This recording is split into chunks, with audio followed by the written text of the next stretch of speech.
এই ভর্তাটা 1 চামচ পেলে গোটা থালা ভর্তি ভাত নিমেষে শেষ হয়ে যাবে, আমি কথা দিলাম। প্রত্যেক রবিবারেই ওই একঘেয়ে মাছ মাংস রান্না না করে চট করে বানিয়ে ফেলো এই রেসিপিটা। সত্যি বলছি, এর স্বাদ বড় বড় মাছ মাংসকেও হার মানাবে। তো এটা বানানোর জন্য প্রধান দুটো উপাদান হলো চিংড়ি এবং লাউ পাতা। প্রথমে লাউ পাতাগুলোকে বেছে ধুয়ে জল ঝরিয়ে একটা বড় পাত্রের গরম জলে ভাপিয়ে জল ঝরাতে রেখে দেবো। আর এদিকে মশলার জন্য সবকিছু রেডি করে নেব।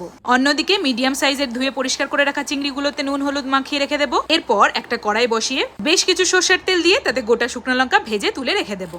এই রান্নাটা যাকেই বানিয়ে খাইয়েছি সে তো সুনাম করেইছে, আবারও খাওয়ার ইচ্ছা জানিয়েছে। আর সেই তেলের ভেতরে 1 চামচ জিরে এবং কিছু চেরা কাঁচা লঙ্কা দিয়ে হালকা নেড়ে তাতে গোটা রসুন এবং পেঁয়াজ কুচি দিয়ে ভালো করে লাল লাল করে ভেজে তুলে রেখে দেবো। আর তারপর সেই তেলে আরো কিছু সর্ষের তেল যোগ করে তাতে চিংড়িগুলো ভেজে তুলে রেখে দেবো।